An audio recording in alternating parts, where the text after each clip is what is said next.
Hello, and welcome to the 2022 Virtual Senior Expo, Wisdom, Wonder, and Wellness.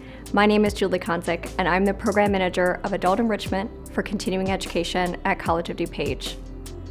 We have a wonderful afternoon of programming for you today. Up first, we have our keynote presentation from COD's very own David Cruz. Some of you may know David from his many talks regarding the National Park System. David is one of a handful of people who have visited all 423 national park units in the United States, and he will be sharing some of his photographs and stories with you today. After that, we have various live Zoom sessions for you to choose from on a range of topics, including financial planning, stress relief, hearing loss, volunteerism, and more. We hope that you find the next few hours enriching and enlightening. We want to extend a special thank you to the COD Foundation and DuPage County Senior Services for helping sponsor today's Expo. And now, David Cruz.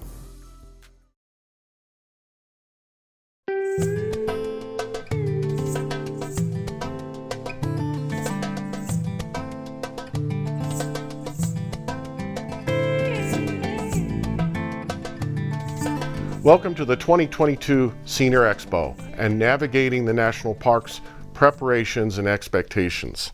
My name is David Cruz. Always have the friendly Saguaro there to say hello for me. That's taken in Saguaro National Park, which brackets the city of Tucson, Arizona. I happen to be very fortunate, one of the few individuals, fewer than 100 as far as anybody knows, that have been lucky enough to have the opportunity to visit all 423 national park units in our country. The National Park System consists of 423 units spread amongst 28 different designations across the country and into the Pacific and Caribbean Ocean. There's at least one National Park Service unit in every state, each of the 50 states. California actually has almost 30 just in that state alone, so they lead the country in terms of number of parks in their state. Then there's also 8 units in the Hawaiian Islands, 1 on the territory of Guam, 1 in American Samoa, and there's 6 in the U.S. Virgin Islands and Puerto Rico in the Caribbean Ocean. So it takes a little bit of travel to get around and see all these, but it was a wonderful opportunity. It's a goal that I set back in 2012. I was visiting my first park, or had my first park vacation with my wife, who's in the picture, Corrine, and she noticed very quickly how excited I was to be in the park, and it was an historical park, a Civil War battleground. Anyway, she suggested maybe you should spend your extra time and energy in the national parks, in the national park system. You seem to love these places so much. Thinking of that, with that bit of encouragement, I grabbed a system map of the entire national park system, opened it up, and it was the first time that I ever actually studied a map like that. It had all the units from coast to coast. I noticed very quickly that even though I'd consider myself well-traveled and fairly well-read in American history, there were at least a quarter, maybe a third of these parks that I had either never heard of or had no idea whatsoever what the park protected or what the story behind the park might have been.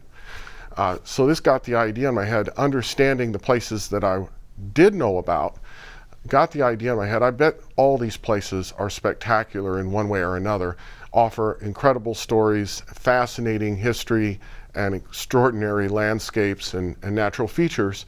I wonder if anybody's been to all 400 plus. I'm sure somebody had, but at the moment I had no idea who and might have done that and which people might have had the same thought that I was having. I would later learn that it's a small number of people that have managed to make it through the parks. My last park, there were 417 when I finished originally. I would finish on the weekend of my 47th birthday in December 2017. My last park happened to be a very new park. It was less than a year old at the time, Reconstruction era, then National Monument, now since redesignated National Historical Park in Beaufort, South Carolina. And South Carolina's beautiful low country, which for those of you who've been know that it's rich with history, culinary delights, and great scenery. A lot to offer there in the low country of South Carolina. Along the way, I built up my pace of park visits. I would end up visiting more than 150 National Park Service sites in 2014 and 2015 in each of those years, leaving me with about 318 parks visited by the end of 2015.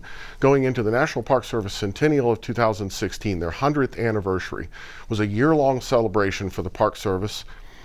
I wanted to do something to celebrate, and I decided I'm going to spend my whole year, this whole year, traveling throughout the parks.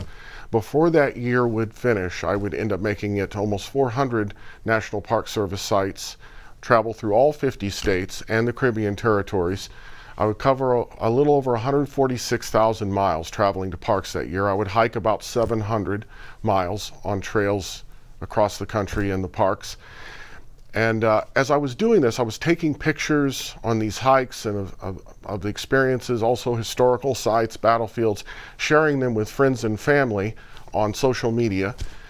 A growing chorus of people started asking, will you tell this story? You need to write this story. Whatever you're doing, you were in Georgia last week, now you're in Washington State, you were in Maine 2 weeks ago. What on earth is going on? Well, I didn't take the idea that seriously at first, but I went into the literature, my curiosity aroused, and I went looking for any kind of narrative or story that introduced all 400 units of the National Park System. I discovered that no such thing existed. There were only 2 books in print that even tried to cover all of the National Park Service sites. They were both reference books, one being the National Park Service's own index. And so I thought, this is a gap in American literature, and somebody should tell a story about the experience of visiting all 400 plus parks, introduce them along the way in their story. And so that's what I set out to do. After I would complete, while I was still trying to complete my journey through the parks, I began writing about the experience, beginning with the start of the open of the centennial year itself, January 1st of 2016. I would carry that story through the finish of my journey through the parks in December of 2017. The product of that would be released in January 2019, the Centennial: A Journey Through America's National Park System, the first and still the only narrative ever published that introduces all 400 plus parks about the experience of trying to see them. When we talk about visiting the national parks, I think about the basic construction of questions. Why do you want to visit the national parks? What do you find interesting? What are your personal interests? The most valuable aspect of visiting our national parks are the personal connections which we make with the parks. And that is going to vary from individual to individual. Sure, everybody is going to look at the arches in Arches National Park, or the hoodoos in Bryce Canyon, or the Grand Canyon, and think that that is a spectacular sight and feature. But then there are different aspects and ways to enjoy the park that are individual to us. There is no wrong answer. Too many people who are park enthusiasts and others tend to look at it with too narrow of a lens and say, well, this is how I enjoyed or visited the parks, and this is exactly how you should as well. Well, that's not necessarily true, because we have our own tastes and interests. Where is actually a question that comes up. Where do you want to start? There are national park units that are close. Here in Chicago, we have Pullman National Monument, which is a fascinating, beautiful neighborhood to explore, has some fascinating history about the organized labor and the Industrial Revolution in the United States. And we have Indiana Dunes, which is also very close, and one of the less understood parks in the National Park System. It's actually one of the most biodiverse parks in our National Park System, and has an incredible collection of architecture and also human history mixed in with that all the different ecosystems. There are actually more species of orchid in Indiana Dunes than there are in all the Hawaiian Islands, all the Hawaiian Island parks combined. There are more species of bird that pass through or spend part of their year in Indiana Dunes National Park than there are in Everglades National Park in southern Florida. So it's got a lot more to offer than most people recognize. When? Well, that can vary by the park. You typically want to try to see the desert parks The southernmost parks in the wintertime are in the shoulder seasons.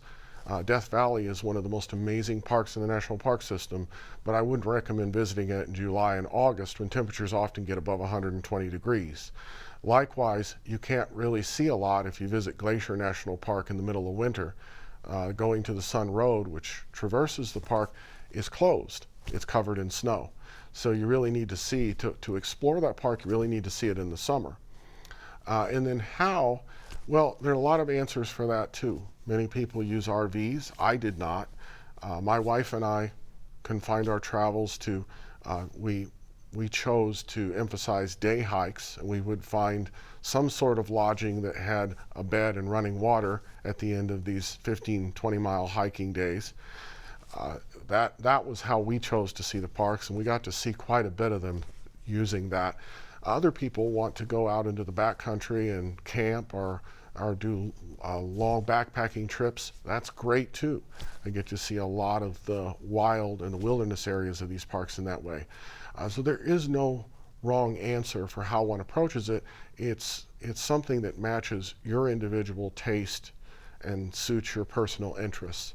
That's going to be at the end of the answer to these questions about how do I visit the national parks and experience them. Whatever helps you find that personal connection is a good thing, and that's the principle that you start with in visiting our national park system. This is, as many of you can recognize, by the way, Grand Canyon National Park. My wife, in one of the beautiful overlooks and panoramas that you can find along the oft-visited South Rim here, and this was taken in January of 2014. A lot of people have different approaches to seeing the parks, and there are really no wrong answers to that. Some people engage in different activities. The question for me, and how I described my first visits to all the park sites, I wanted to understand why each of these parks is protected. What is the essence of the park?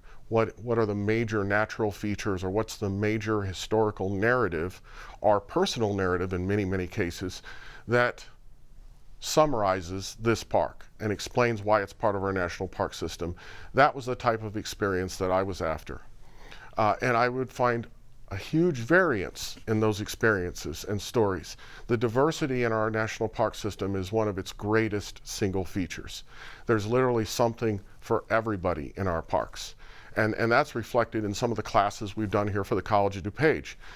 Everything from the Civil War in our national park system, talking about more than 90 of the 423 National Park Service units that have a direct connection to the Civil War, all the way to architecture in our national park system, talking about some of the special and unique architecture. One of the most remarkable architectural parks in our national park system, and a lot of people are not aware of this, but is actually close to, is a Chicago Metro park in Indiana Dunes National Park over on the south shore of Lake Michigan. Here, this is a picture of a unique park that's also by a large body of water. In this picture, we're in Klondike Gold Rush National Historical Park. We're in Skagway, Alaska. Klondike Gold Rush is actually a 2-unit park that has a subunit in Seattle and a subunit in Skagway. It tells the story of the 1898 gold rush and the mobs of people, tens of thousands of people that left from around the world, headed to Skagway and Dyea in Alaska to head into the Yukon and hoping to strike it rich after George Carmack struck gold up in the Yukon and would come back, and this became known to the public. It was a sensational story. The country had recently, or was still trying to emerge from an economic depression. A lot of people saw this as their opportunity to create a new life for themselves and for their families. This particular picture, this is an original house. Like many places that were involved in gold rushes and pioneering development, there were all kinds of different establishments in the town, including a red light district. And this is one of the original cribs. It actually dates back to the gold rush in 1898.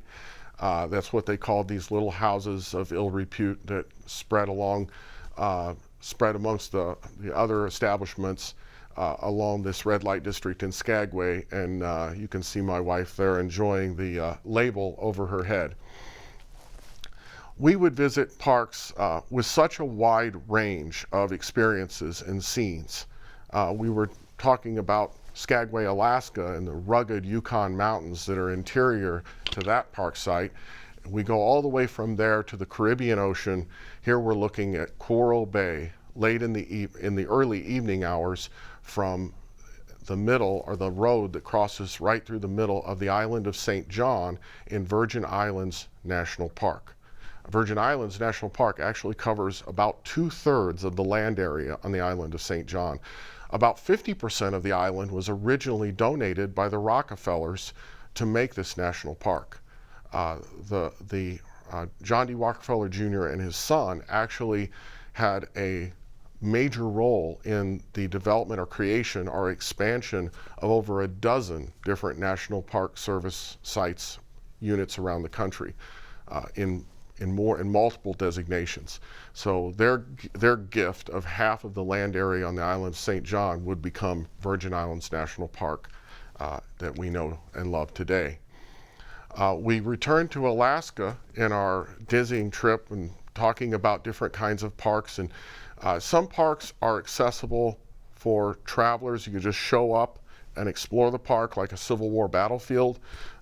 Sometimes the main feature of a park is a house tour. That's true for a number of the historical locations. Other times there are special restrictions or accommodations or plans that you have to make in order to get into the interior of a park.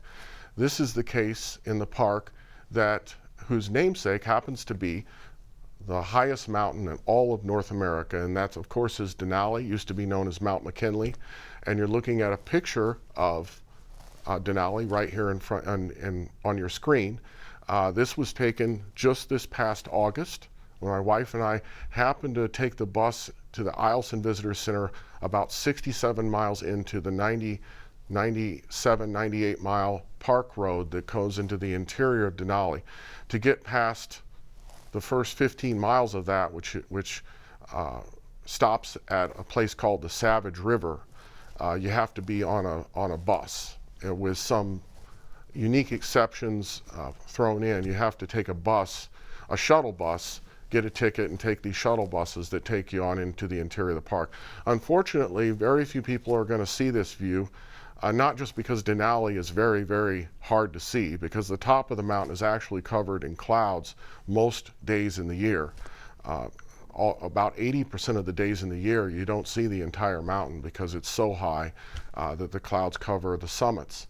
But you may have heard the Denali Road actually collapsed just ahead of us in this picture around a spot called Panorama Mountain, and unfortunately that road, because part of it is now missing, it slid down the mountain.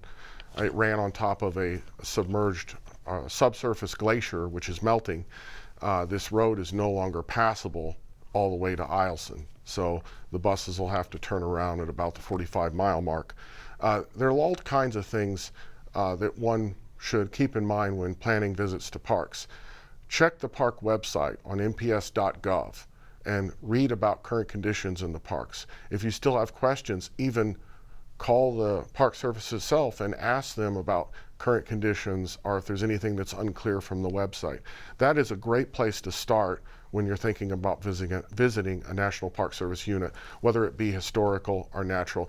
Even though I've been to all the parks at this point, when I return, as I continue to do, to learn more about the parks, explore them in greater depth, I always stop and talk to the rangers at the beginning of a visit to understand what the conditions are, understand if there are any exceptional events happening or anything that I might need to know. And that's both to help aid in my exploration and also for safety. Sometimes trail conditions can be dangerous and they change. All of our parks are places of change. They're constantly changing. And a visit that you have on one day might be entirely different the next. You might encounter wildlife in a very rare sequence of events. In my own situation, a story I tell in the Centennial, I had a stand down with a mountain lion during my first visit to Great Basin National Park. I was all by myself halfway up the mountain or in the valley beneath Wheeler Peak, which is the centerpiece of Great Basin National Park. I rounded a corner and a mountain lion stepped out onto the trail and blocked my path, literally setting off a stand down, us staring at each other for what seemed like an eternity was probably only about a minute. But then the lion would stalk me on the way down as I down climbed the 3 miles that I had walked already on the trail. So you never know what kind of experience awaits you in a National Park Service site. Here you see some visitors enjoying the beautiful whole rainforest in Olympic National Park. I wanted to take a few pictures when I visited Ho the first time with people some distance away walking down the trail to give people an idea of the massive size of these old growth trees in Olympic National Park's 2 rainforests. Ho in this case and Quinault is the other one. How do we enjoy our parks? Well, there's so many ways. I know a lot of adults and serious park enthusiasts who love the Junior Ranger programs. They're not just for kids. Everybody, people of all age groups. In fact, some parks have enhanced this by creating Senior Ranger programs that are targeted more toward the adults because so many people enjoy these programs. I am one of the millions of people that enjoy the Passport program in our national parks. It's a book you can buy. There are dated stamps in our parks. Some large parks have almost 20 of these because there's different stamps. They identify the park at the top and on the bottom the location of the stamp. If you go to a park like Yellowstone or Yosemite, there's a different stamp at each one of the visitor centers and some of the ranger stations. So it'll say Yosemite National Park on the top and Hetch Hetchy on the bottom if you happen to be exploring the Hetch Hetchy Valley, which is now filled with water as a reservoir for the city of San Francisco. But a lot of people enjoy collecting these passports. It becomes sort of like a park or historical scavenger hunt. And it's a great way to try to follow along and record your visits. It creates a dated log, which I found to be very, very useful. Many people volunteer in our parks. The National Park Service calls these individuals their VIPs. They are priceless and the parks could not operate without them. In a normal year, or pre-pandemic numbers, over 300,000 people served as volunteers in our national park system. Then there's earth caching, which is popular. That's like geocaching, but it doesn't leave any kind of footprint or damage behind. Essentially trying to go to a location and capture the landscape in a photograph or just enjoy the view and the peace and serenity. Another thing that is important to keep in mind is we always have to be good park stewards. We never want to leave any mark or sign that we've been there when we visit these parks.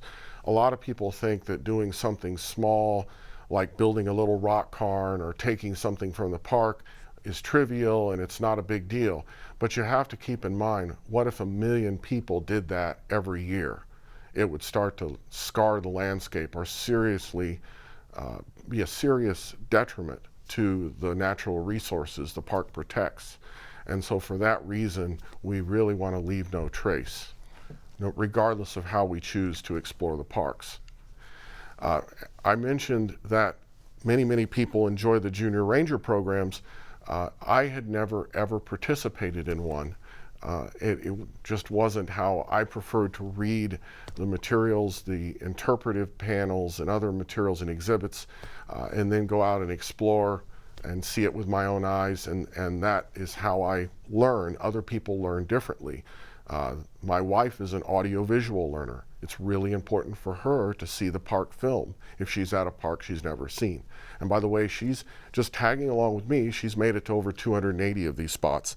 But finally, the rangers at the Public Lands Visitor Center in Anchorage, Alaska, in our visit just last year, they guilted me into completing their Junior Ranger program. They said, "You've been to all 400 parks and you've never done a Junior Ranger program, and so here's me next to the whale fluke in Anchorage, Alaska, completing my first Junior Ranger program. There are so many different aspects of these parks. One thing that people should get in their mind early is you don't ever see it all. Nobody ever sees everything that's in or has a park completely mastered, whether it's historical or natural, simply because there's too much. They're too vast. There's too much to cover. So you try to see the highlights and introduce yourself to a park, create some familiarity, and then give yourself some flexibility in your scheduling so that you can maybe return to places that really captivated you, or find out about other places that you did not know about before you planned your visit, and use that extra time to explore these jewels within any given park. Here, by the way, you're looking at the Sapphire Spring in Yellowstone National Park, one of the beautiful features in Yellowstone, thermal features, sitting 3 miles above that supervolcano that's under the surface there. There are all kinds of fascinating stories in our park system. Many people in the public think that the park system is only the 63 national parks as designated by Congress. Well, that's actually fewer than 15% of the total units in our national park system.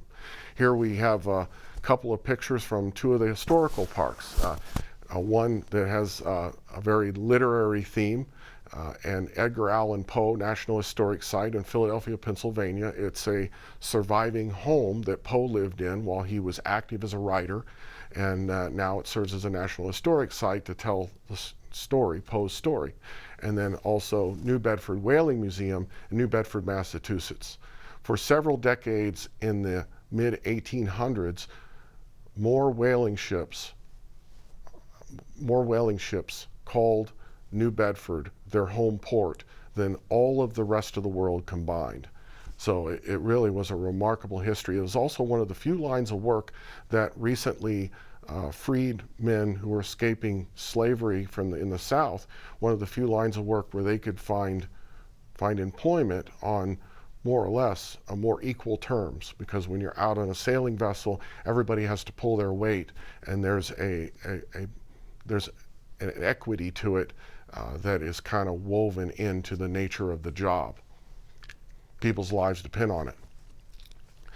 Our visits to parks can also change dramatically moment to moment, day to day, and by times of the year, depending on the different types of features that are available to us. There are certain events that drive visitors to certain park locations in a specific time of the year, because this is when you see this location and what it offers in its full glory. That is absolutely the case for the Kenilworth Aquatic Gardens, which is part of the National Park Service Unit, National Capital Parks East in Washington, D.C. In the middle of July, there are lotuses and water lilies come into full bloom, and people flock to the park for their annual Lotus and Water Lily Festival every July. Here I happened to stumble into it by accident, not even realizing that it was happening. I planned a visit in the middle of July on an early Saturday morning, and I learned this was the festival, and happened to enjoy these beautiful aquatic flowers. Just one of the many features and wide array of things that you can enjoy in our national park system. Here you're looking at the world's largest bridge. This is a site sacred to the Navajo. This is very close to their tribal territory. It was once part of their homeland. It's just across the state line into Utah, north of Arizona, not too far away from Page, Arizona to the north. Rainbow Bridge National Monument is actually a National Park Service unit inside of another, because the bridge itself is within Glen Canyon National Recreation Area, which is a separate unit of the National Park Service. So like many of the parks in Washington, D.C., sometimes you actually have units that are carved, Park Service sites or units that are carved out of other parks. And this is the case on our National Mall, for instance, with all the national memorials, like the Lincoln Memorial, the Washington Monument, Korean War Veterans National Memorial, and the Vietnam Veterans Memorial, all those are park units, separate park units that are carved out of the National Mall, which is actually our nation's oldest national park unit. It was first federally protected in 1797.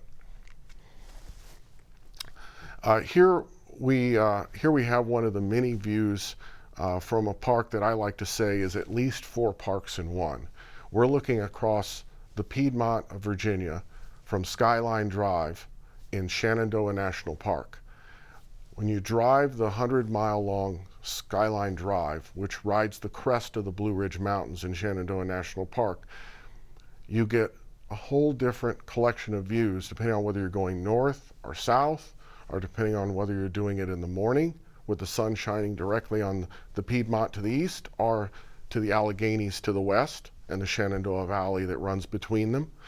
Or whether you're doing it in the late afternoon, like this photo, where we see the Piedmont cast in a bit of shadow.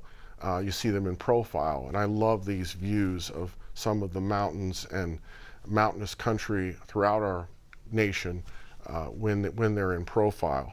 You can see that with some of the pictures I've taken. Sometimes parks have animals that become so indelibly linked to the park that people actually go to the park to see a particular animal. A lot of people go to Yellowstone and can't get enough of the bison. Such is the case for Assateague Island National Seashore, it's a barrier island which runs off the coast of Maryland and down across the border into Virginia. The south end of the island and the park are actually in the state of Virginia, so it crosses state borders. There are a number of park units across the country that have parts of the park in multiple states. Here you see the wild horses that call Assateague Island home. These wild horses originally arrived in the 1600s by way of early colonists who tried to settle the island. They found that the conditions were not conducive on the island for large farms or profitable agricultural operations, but they left some of their horses behind. These horses found the island's conditions suitable, and they multiplied. And now there's a herd of wild horses here. They're enjoying, I guess you could call it a bit of a horse beach party. And there were a lot of people on the beach on this particular day in July, but they stayed well clear of the horses because you don't mess with the horse beach party. But one of the many features in our parks that people enjoy. I said I enjoy mountains in profile, and this is another example of that. This picture was taken across String Lake, one of the series of lakes that runs along the base of the Teton Mountains in Grand Teton National Park. This picture was taken at the end of the day after a 14-mile hike that my wife and I did through Paintbrush Canyon to visit Holly Lake, which is in the interior of the mountains. What a beautiful view and extraordinary experience it is to see these mountains from within their midst. In just a relatively modest day hike, you can see these mountains which are still rising around you.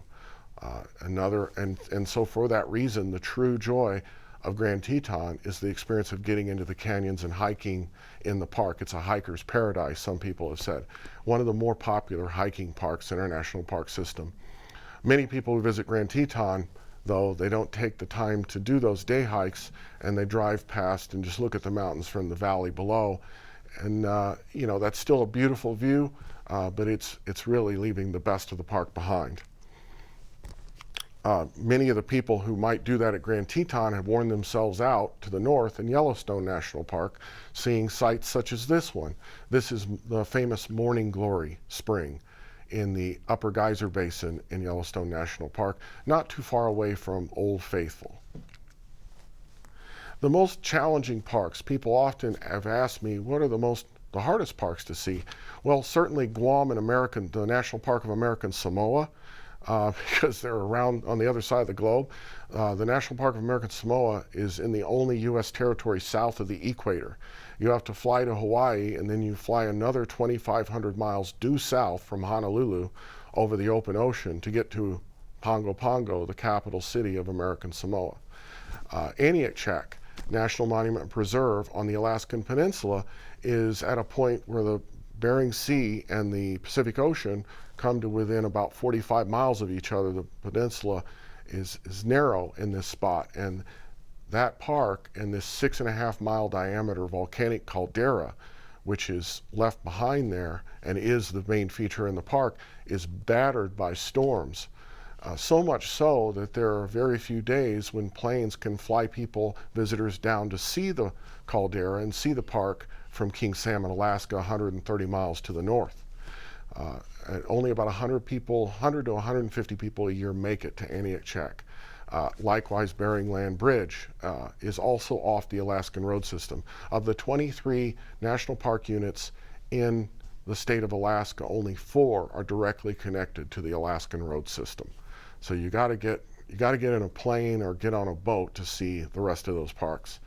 Then Devil's Postpile is in the high Sierras, tucked in behind to the east of Yosemite, in a place that gets over 400 inches of snow every winter. Sometimes the snow doesn't melt until June, so people have to wait for that melt before they can get in and access the monument. Gila Cliff Dwellings is in the heart of the Mimbres Mountains in south central New Mexico, and is a very challenging spot to get to. Port Chicago Naval Magazine in the Bay Area is actually located on within an active Army base. So you have to get a security clearance. You have to plan a visit more than 2 weeks ahead of time to do the security clearance before you can join a ranger guided tour of that particular park, which remembers the largest domestic disaster that occurred during World War II stateside, an explosion of 2 ships that while they were being loaded with munitions to head out into the Pacific Theater in 1943. Governor's Island National Monument, it's in New York City, just not far away from the tip of Manhattan and the Battery, but it's only open to visitors to enjoy the National Monument and the park that's there on weekends between Memorial Day and Labor Day. So it can be a very difficult park for visitors to access because you have to arrive, you have to be there across a summer weekend. And then Isle Royale National Park can be very finicky and difficult. You have to take a fairly long boat trip from Michigan or Minnesota, or fly on a float plane and to get up to Isle Royale. But for those who enjoy that park, it's one of the least visited of the 63 national parks as designated by Congress, but it is very addictive. It is a beautiful, beautiful island, about 45 miles long in Lake Superior. It's actually technically part of the state of Michigan. And here's a few pictures of some of these parks from throughout the park system. And this is a picture looking down on the capital city of Pongo Pongo in the National Park of American Samoa, which covers the ridge of this volcanic island, which is about 23 miles long. You can climb up to the top of this ridge in several places, including the park's famous Mount Alava Trail, which is the trail I was on, I believe, when I took this picture of the capital city, which lies in the bay below the ridge of the island, or the island's spine. This is a picture from Aniakchak National Monument taken on Surprise Lake. Aniakchak is the location of the largest volcanic eruption in the entire Pacific Rim of Fire in the last 10,000 years. This is one of the volcanic eruptions that was so massive it literally changed the global weather patterns for about 2 years following the eruption because of all the ash it blew up into the atmosphere. But it permanently affected and scarred the landscape here from ocean to ocean, and left behind an incredible panorama and scenery. That gap you see from Surprise Lake is where the Aniakchak Wild River starts on its 27 miles winding through lava fields out to the Pacific Ocean.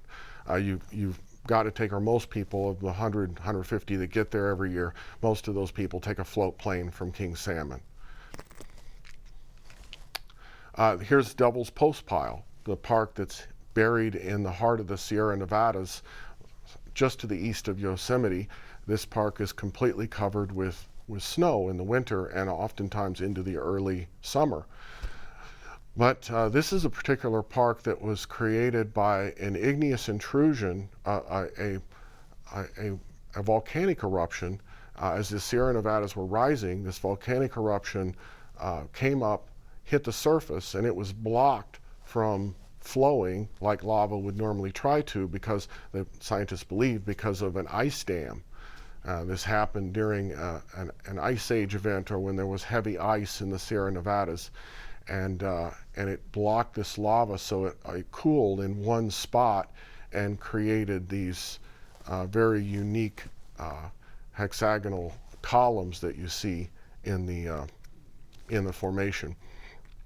Here we're looking up into the heart of the Stehekin River Valley in one of my hidden gems in our national park system, Lake Chelan National Recreation Area in western Washington State.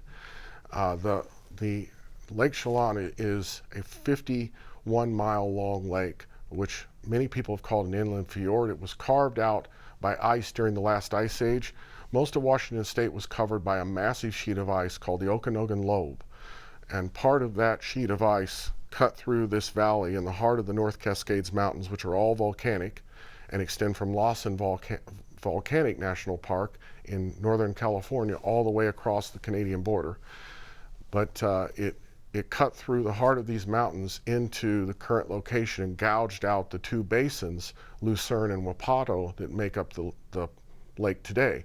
You actually have to take a boat all the way up this lake to get to Stehekin and get inside the boundary of Lake Chelan National Recreation Area, which is a wondrous spot to explore the North Cascades in all their beauty. And here you're looking at the north coast and Marpai Point, the extreme northern point on the island of Saipan, which part of the remnants of the terrible island battle that took place there, the Battle of Saipan in 1944, are protected in American Memorial Park, which is one of the 25 affiliated locations to the National Park Service, but it's operated exactly like any other National Park Service unit. This would be one of the cliffs that some 8,000 civilians and soldiers would jump off of, committing suicide in the last days before the island capitulated and was declared secure after the fighting that took place on the island of Saipan. For people who are interested in a little bit more of my story, because I rushed through it in the beginning, you can find some of that at the book's website, www.centennialjourney.com. You can also explore some of the pictures I've taken, some more than 60,000 pictures from throughout the parks, the natural and historical. I share those in pictorial summaries and tours of parks on the book's Facebook page, same title as the book. And then for those interested in exploring the parks, I couldn't recommend more highly a nonprofit club called the National Park Travelers Club, a club devoted to trying to explore the parks.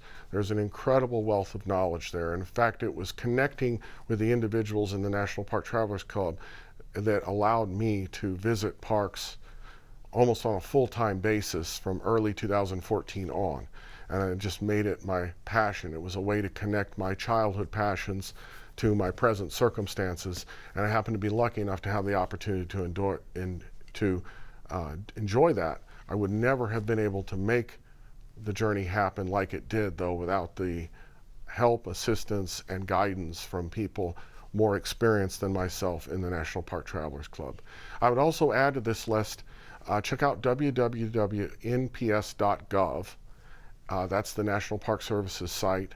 You can search for parks far and wide by state. It's very easy, and you go around on the site. You can follow it. It's fairly intuitive.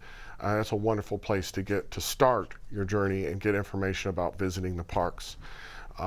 There are so many different ways to explore them, whether you go by RV, whether you're trying to camp. In my case, we did day hikes and tried to find running water and an actual bed to stay in at night, so we didn't do the overnight backpacking trips, but we still covered 15 to 20 miles in a lot of days, seeing the interior and wilderness areas of parks. So that was the kind of experience that we most enjoyed. But there is no wrong answer to that in terms of how you see the parks. Those of you who might have questions, you're welcome to contact me through the books page at centennialjourney.com, and I'll be happy to try to direct you, point you in the right direction, or answer your question if I can. We have a little extra time today, so I'm going to share a few pictures that I put into this presentation when we have a little bit longer run time, share different aspects of our parks. One of the more compelling aspects of our parks for me have been the personal stories. we had the opportunity to hear in person the story from one of the original Rosie the Riveters, one of the 400,000 women who entered the workforce in the United States during World War II and provided the winning edge for us in our fight against global totalitarianism. This young lady, Mary Torres is her name, shared her story with us while we were visiting World War II on the home front, Rosie the River National Historical Park in Richmond, California. In our second trip to Kings Canyon National Park, we spent more time exploring the park's namesake. A lot of people visit Grant Grove and the massive sequoias in Kings Canyon, which is contiguous to Sequoia National Park in the heart of the Sierra Nevadas. And they never make it all the way into the park to see the magnificent Kings Canyon. Here you see it as you start to drop into the canyon from the park road. You actually the park road follows the South Fork of the Kings River, which heads off to your right in this picture. This is a picture from the whole rainforest in Olympic National Park of what's called a nursery tree. A rainforest is an integrated ecosystem, and it's self-sustaining in many, many ways, including the older trees will fall and they'll provide nutrients for younger trees that grow up around its trunk. And that's what you see happening here with this fallen tree in the whole rainforest. This is a view from in front of the Arlington House, the Robert E. Lee Memorial in the middle of Arlington Cemetery, which once was Lee's home and estate. It overlooks the National Mall in Washington. This is the actual grave site of Pierre L'Enfant, the designer who put Washington, D.C. together. And so they made his final resting place a spot that would overlook the city that he designed in the last decade of the 1700s. Here we're in another metro park, Gateway National Recreation Area in the New York City metro area. Gateway actually has different subunits within the park on Staten Island, in Brooklyn, and also in Brooklyn and Long Island, and also down in New Jersey at Sandy Hook. Here we're above a battery which was built in the mid-1800s as part of the third system of U.S. coastal defenses. And we're under the western anchor of the Verrazano Bridge, which is not part of the park, but would come up much later in the 1960s, connecting Long Island to Staten Island. Here we're in Big Bend National Park, and we're looking into one of the three majestic canyons that form the southern border for Big Bend and the international border between U.S. and Mexico. We're looking into the exit from Santa Elena Canyon, one of the three canyons that you can find and actually float through. One of the best ways to experience Big Bend National Park is to float down the Rio Grande and enjoy these canyons from the water level. Here we're in Hawaii Volcanoes National Park, and we're looking at the flow of lava into the Pacific Ocean, extending the island steadily and slowly to the south, as it's been doing for centuries and millennia, actually. There's a new island forming about 21 to 22 miles to the southeast of the big island of Hawaii, where the center of the Hawaiian hotspot currently sits. It is forming a new island which is still under the surface of the ocean. It's a seamount, but it will not break the surface in our lifetime, but there will be a new Hawaiian island in the future. The same geological phenomena has also given us the Samoan Islands. There is a Samoan hotspot that is also creating a new Samoan island some 70 miles to the east of the main island of Tuituila, where Pongo Pongo is, and 95% of the population in American Samoa lives. Here's a view from another Hawaiian park. We're in Haleakala, in the Rainforest District, the southern part of Haleakala. Most people go to Haleakala National Park on the island of Maui to see the sunset from the summit area, which is the main part of the park. But you can also experience a wonderful rainforest and a series of ecosystems from the southern shore of Maui in this other district, Kepahulu District, in Haleakala National Park. It's a great opportunity to walk up this trail about 3 miles or so, which ends at a 400-foot waterfall. And this is the view that you are rewarded with at the end of that trail. It's another picture of Hawaii Volcanoes National Park and the lava lake, which was active when I visited the park in December 2016 and again in February 2017. This crater, this was taken from the Jaeger Museum, which is now an abandoned park property. It might have even been leveled at this point because it broke in half. This crater, during the more recent years of eruptions, expanded to come within a very short distance of the platform that we were standing on in this picture, where I was taking this picture. So they'll have to rebuild that. They saved all the exhibits, so it was a gradual process. They had time to salvage all these things. We'll have to wait for the National Park Service to find a new location for that museum and rebuild it. And that is a trip through our national park system. Thank you very much for joining us today, and it was nice to have you. I hope you enjoyed some of the photographs, got a few useful tips, and one question I want to address for those who are interested in visiting the most popular parks. Over half of the 330 million or so annual visitors in our national park system visit the top 27 parks. So the top 27 most visited parks are responsible for over half of that visitation. So there are heavy crowds in the top end of our national park system, the most famous ones. And if you're going to visit those places, and particularly if you're going to try to do it in the summer, avoid holiday weekends.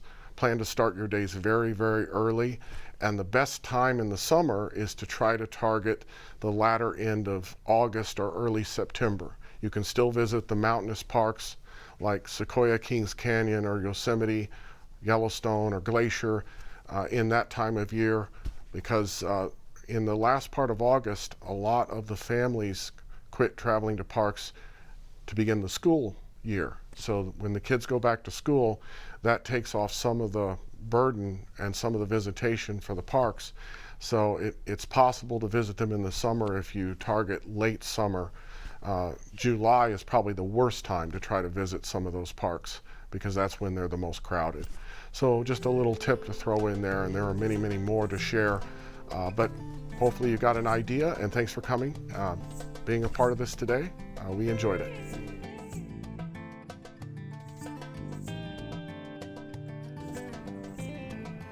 Thank you, David. What a wonderful presentation. If you're interested in attending one of David's future courses or exploring our other program offerings for older adults, you can learn more by going to cod.edu/lifelong. We have just a few minutes until the beginning of our first Zoom session, so grab a drink or a snack and we'll see you here at 1 o'clock.